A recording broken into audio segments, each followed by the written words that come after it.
Vamos lá? O canal oficial do presidente Lula, no Telegram, fez uma publicação, no mínimo curiosa, sobre a operação da Polícia Federal, que desarticulou o plano de criminosos contra o senador Sérgio Moro e outras autoridades. A postagem diz o seguinte, preste atenção, abro aspas, sem rancores e farpas.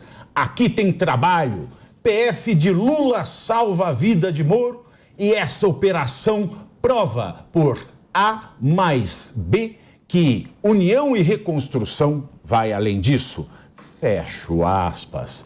Lembrando que ontem o presidente disse que esse plano desarticulado pela Polícia Federal era uma armação de Sérgio Moro e que ele iria investigar, porque essa armação não ia passar impune.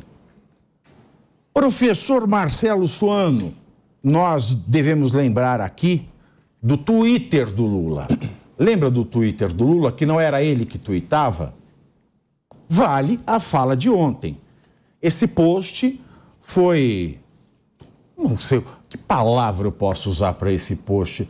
Foi mero confete ou água para quem tem fome, comida para quem tem sede, alguma coisa nesse sentido? Erro estratégico, erro político, erro de várias naturezas. Vai começar uma boa tarde para ti, Pavinato, para a Elaine, para o...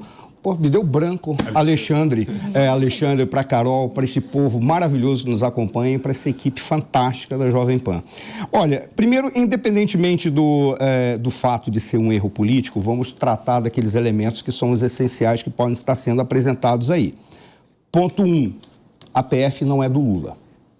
A PF, não.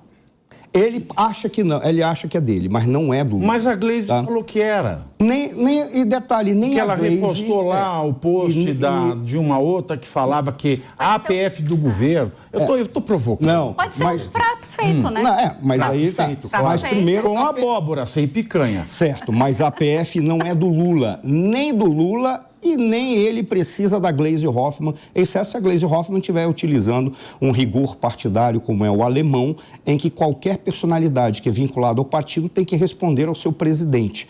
Em síntese, a PF não pertence a este governo. A PF é um órgão de Estado. Significa o quê? Apenas cumprir o seu papel. E este papel está sendo cumprido há mais tempo, ao ponto de desembocar no resultado que nós tivemos. Ou seja, começou a investigação antes do presidente Lula assumir. Este é um ponto que tem que ser trazido aqui. Mas é que o espírito dele estava guiando a PF. O espírito dele está guiando muitas coisas, né? E normalmente o espírito dele é carregado de enxofre, na minha perspectiva. É apenas o Marcelo que está falando aqui. Não tem nada a ver com a Jovem Pan, não tem nada a ver com esta mesa. É apenas uma percepção que eu tenho. É que ele usa Vitanol à noite, aquela pomada com enxofre. É possível, é possível. É bom. Mas que se estiver carregando, se porventura estiver carregando a PF, então a PF está muito mal, eu diria assim, orientada espiritualmente. Mas eu não vou perder meu tempo tentando avaliar se o Lula é mau, se o Lula é bom. Eu prefiro me fixar nos aspectos estratégicos. É um erro que ele cometeu um erro descaracterizando as instituições, ele cometeu um erro colocando sob xeque aquilo que foi feito, ele cometeu um erro fragilizando todos aqueles que estão fazendo uma atividade séria e mais. Ele ridicularizou aqueles que são o alvo, que são o foco do crime organizado. Há um dado que precisa ser colocado e trazido à tona. Primeiro, o crime organizado, para existir, ele precisa, pelo menos, ter um tripé que o sustenta. Ele precisa ter o próprio criminoso, ele precisa ter uma fachada, que pode ser uma empresa, pode ser ONG, pode ser instituição, pode ser o que quer que seja. Precisa ter uma fachada e precisa ter agentes públicos. Ainda bem senão que você falou direitinho, porque eu estava achando aqui que era executivo, legislativo e judiciário. Não. Ele precisa ter... Mas pode até funcionar dessa maneira, porque eles têm uma organização e essa organização raciocina da perspectiva política. Tem aquele que executa, tem aquele que administra, tem aquele que legisla internamente, aquele que aplica a lei. Razão pela qual, nos ambientes em que o crime organizado controla, a justiça deles funciona. Não existe muita conversa fiada. Mas só voltando para a gente encerrar a questão do crime organizado. É assim que ele trabalha. E o crime organizado está, sim, querendo atuar na nossa sociedade de uma maneira mais ampla. Eu vou encerrar contando uma pequena história. Vamos lá. Tem que ser rápida essa história para dar tempo para os demais.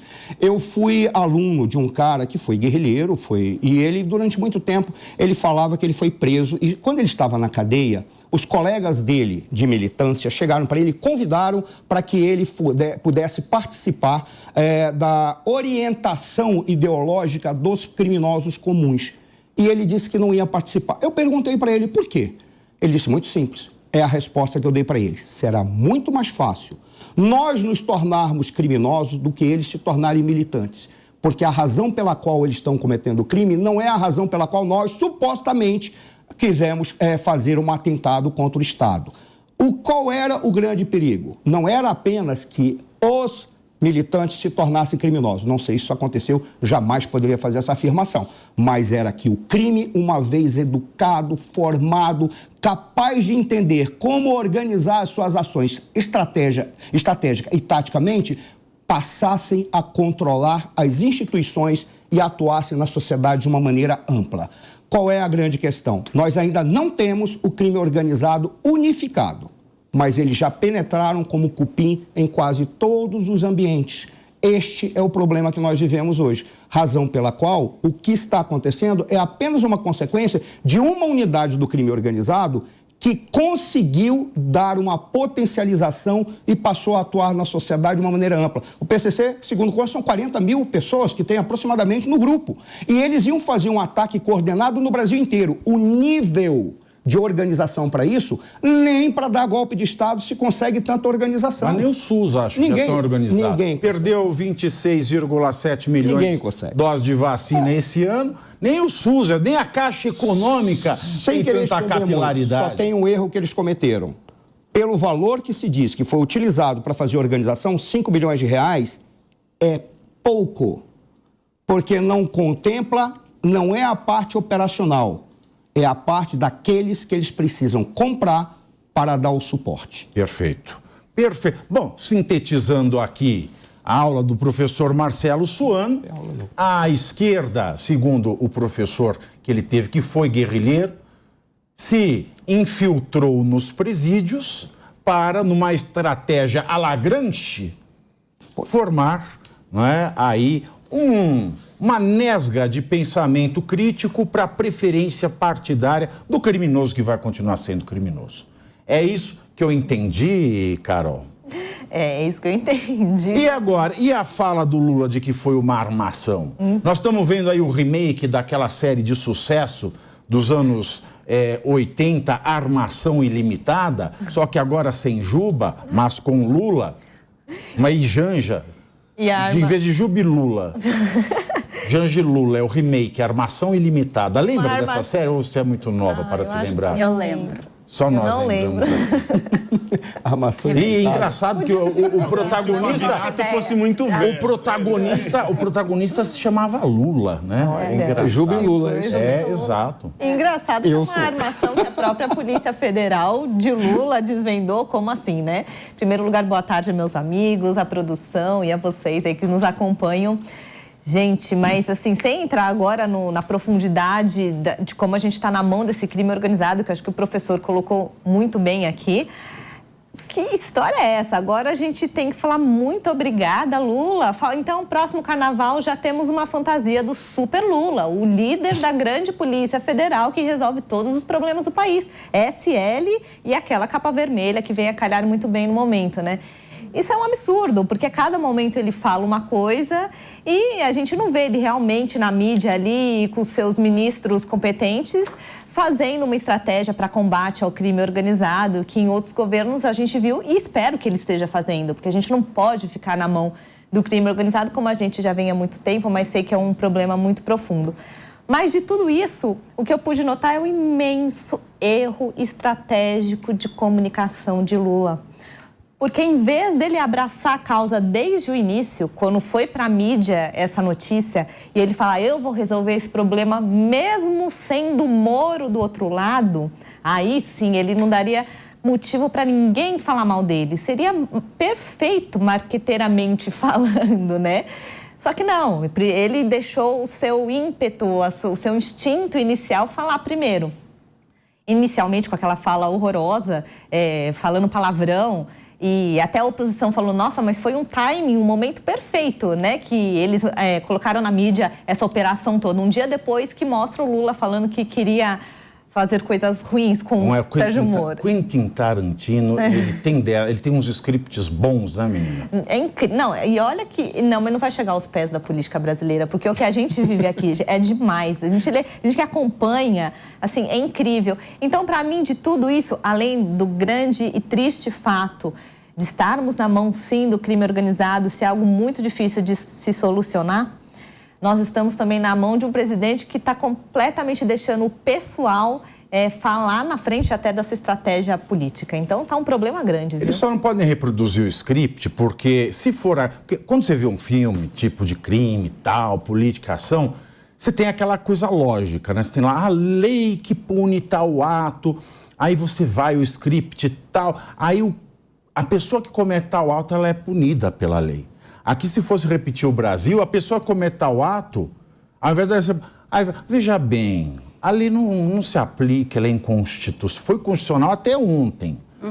Não é constitucional. Agora, Elaine, um chefe de Estado e de governo que comanda uma polícia além do Exército é o quê? Mussolini. Não tem outra coisa. O presidente, ele é o comandante em chefe do Exército. Agora, além do Exército, um chefe de governo e Estado que, além do Exército, comanda uma polícia. Agora, o Lula está muito à vontade para falar essas coisas, você não acha? Na verdade, eu acho a fala dele foi, sem dúvida alguma, eu não vi ainda uma pessoa para defender, nem Reinaldo Azevedo, que tem defendido com austeridade aí. Não Lula, defendeu? Não defendeu. Qual das duas? As duas? Ambas? Para ser mais claro, ambas as duas, tanto a do FEDER, tanto a do FEDER, você troca o E pelo O, FEDER vingar, tem a fala do FEDER vingar. Isso. E no dia seguinte a fala do armação. Do armação. Olha, eu só posso te corrigir, ele falou que fazia parte de um contexto. Sim, então, mas depois então ele colocou... Mas foi o primeiro que eu fui procurar, porque é o único que tem defendido com veemência aí, Lula. Mas vamos lá, né? O narcotráfico, primeiro vamos falar aqui do narcotráfico, né? O narcotráfico em todo o mundo sempre tenta, né, planeja, há várias aí na história, planejamentos feitos pelo narcotráfico de matar, né, e sequestrar autoridades. E elas acabam, graças a Deus, não tendo muito sucesso.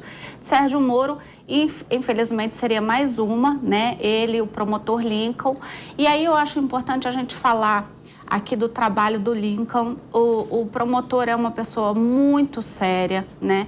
Então, assim, a assessoria de Lula deveria ter feito esse trabalho de explicar a Lula, levar essa notícia ao Lula, que o promotor Lincoln é uma pessoa muito séria, né? Ele está ali na região das prisões de Presidente Prudente, aqui na região de São Paulo, onde ficam o pessoal ali do tráfico de drogas, né? Das organizações criminosas.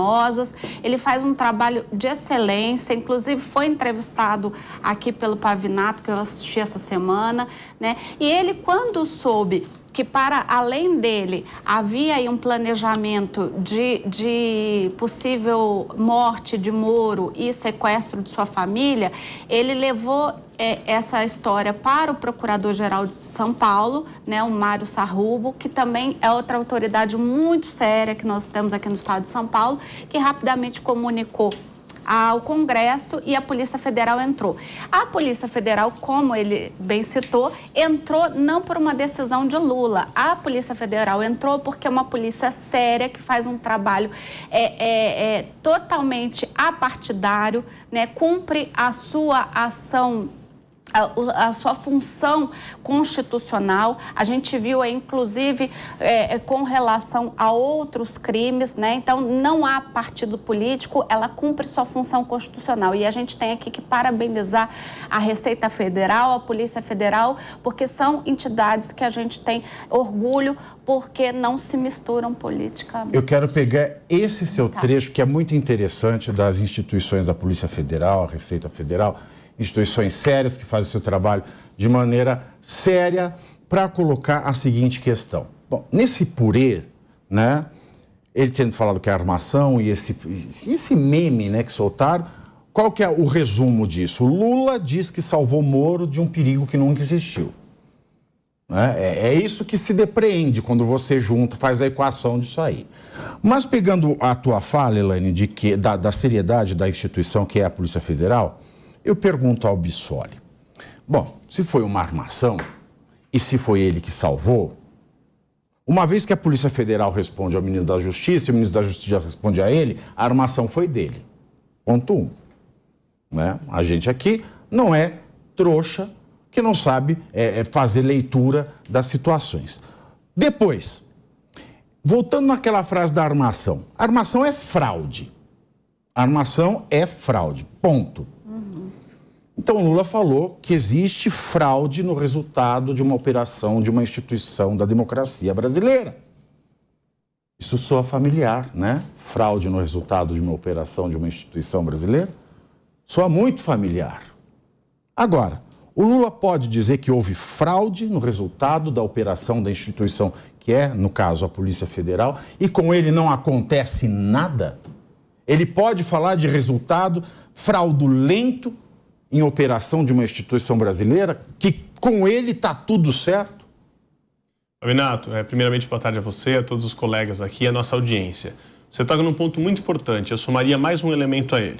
Primeiro, que falar de fraude de uma instituição de Estado, como a Polícia Federal, que tem um trabalho sério, autônomo, é colocar sob xeque trabalho de autoridades, inclusive insinuando prevaricação. Isso poderia, em tese, configurar até crime de calúnia, difamação, alguma coisa nesse sentido. E soma-se a isso um outro fato.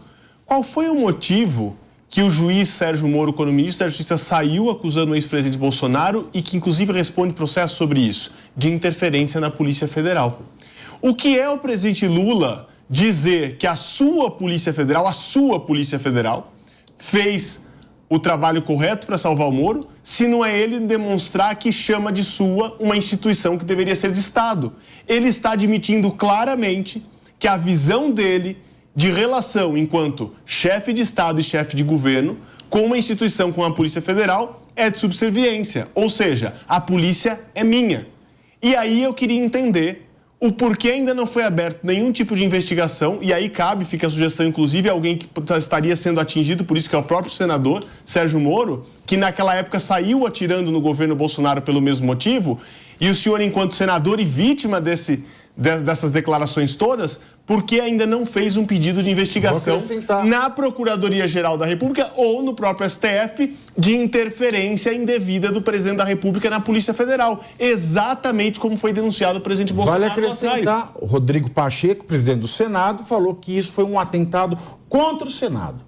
Não só contra a instituição, contra o Senado. Ou seja, se foi algo armado e sabia-se da armação, e o presidente diz isso, é porque talvez tinha ciência.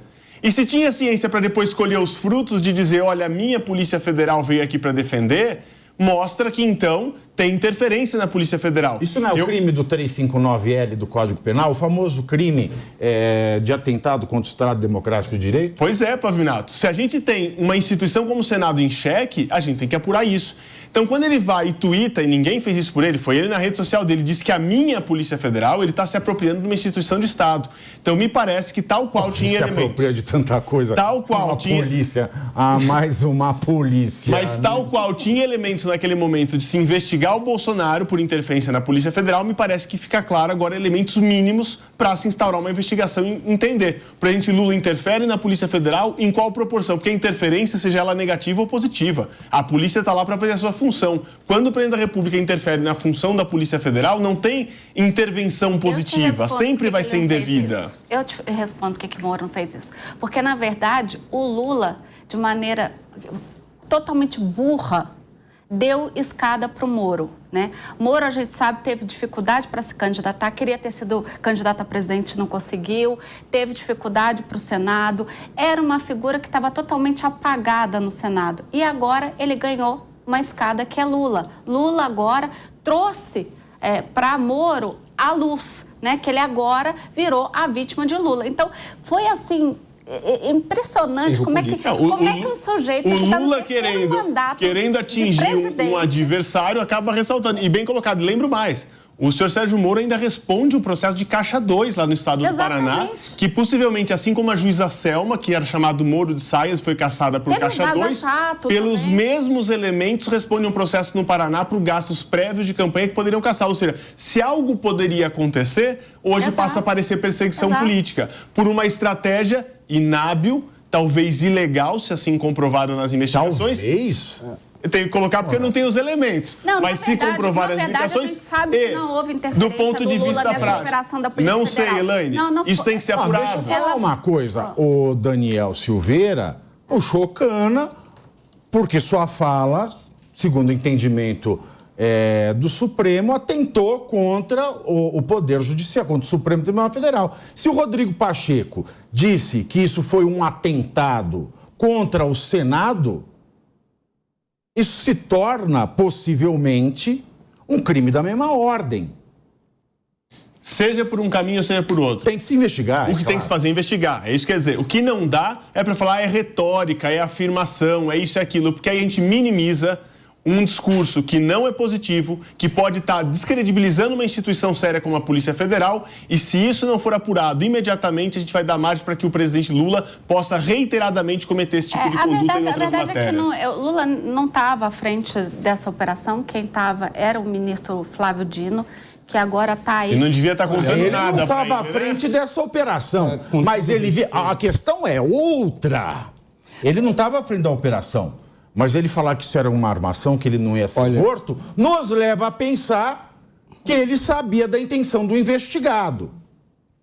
Olha, com todo respeito, não é nenhuma questão se ele estava à frente da operação, se ele... Simplesmente ele está atuando achando que ele está no mesmo ambiente de palanque eleitoral ou no mesmo ambiente de conversa entre partidários. Ele não entendeu que ele está na presidência da República. Mas esse é o primeiro ponto. É que é a primeira vez, né? Ele está aprendendo que é ser presidente. Já é uma questão de capacidade civil. Segundo ponto. Tem que interditar. Segundo ponto. O homem. O Lula, ele está tentando, de alguma forma, potencializar ao máximo a polarização. Ele não é uma personalidade que trabalha no ambiente administrativo. Ele trabalha na polarização política. É o ambiente que ele surfa. Tanto que todos os discursos dele, todos os pronunciamentos dele são identificando um inimigo, pegando esse inimigo e tentando trazer uma turma, um grupo, um segmento, E depois demoniza a polarização nas eleições. Mas aí é que está o aí foi a união e reconstrução. Cadê o slogan? Mas esse é o modus operandi de um indivíduo que foi forjado exatamente nesse tipo de combate político. Ele não faz a política da perspectiva da busca de convergência. Por isso, até o logo de campanha dele é um logo errado.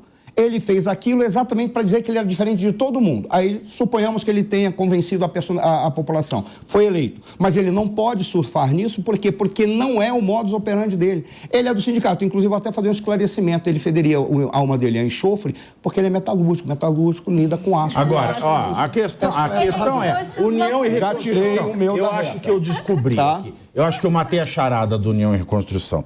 É a seguinte, união é a União Federal.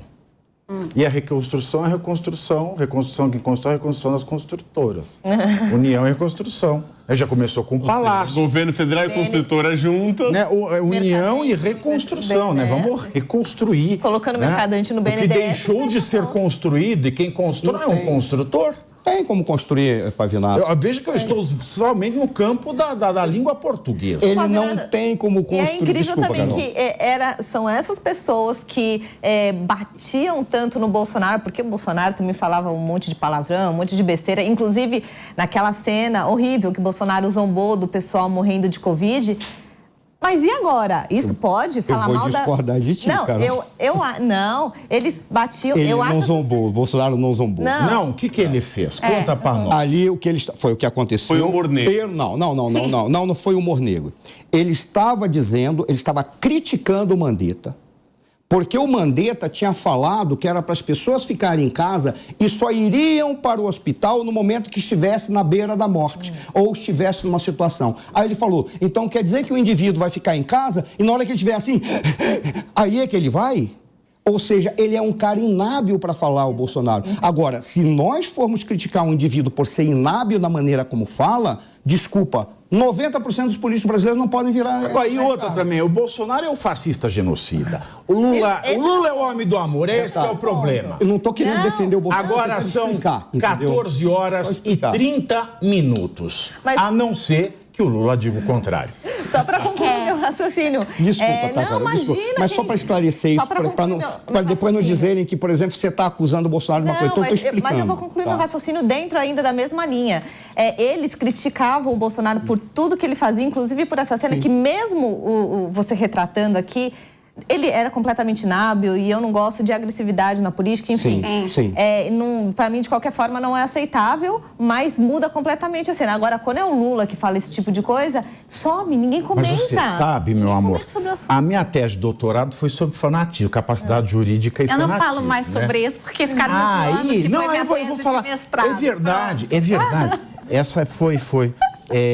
E o fanático... É interessante notar, né, que eu fui nas pesquisas científicas do exterior com fanáticos religiosos. Né, mas o fenômeno na política é semelhante. Como diria Raymond Aron, né, o comunismo, o pensamento marxista é a religião secular.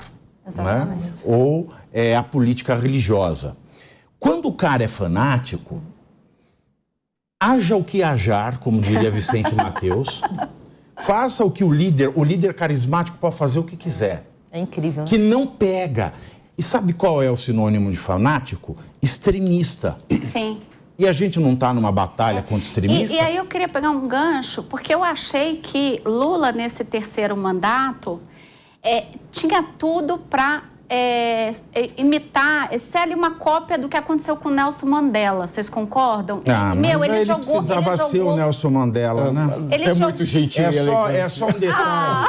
Não tem como comparar o Lula com o Nelson Mandela. Mas eu achei porque saiu da cadeia. Eu achei que... Ele não saiu. Não, ele estava ausente. Ele saiu da ausência. Não pode falar essa palavra. O que a Elaine coloca... É 25 mil cada vez que fala essa palavra. A discussão é, será que um sujeito que depois de ser preso e voltar a ser presidente da República não vai olhar para trás e, no mínimo, depois de passar um câncer, vai refletir... Peraí. Pela ordem. Isso pela ordem. Peço a palavra, pela ordem. Peço a palavra, eu sou presidente da mesa. Eu peço a palavra, presidente. Não foi só o Nelson Mandela que saiu da cadeia e virou presidente, não, minha filha? Não.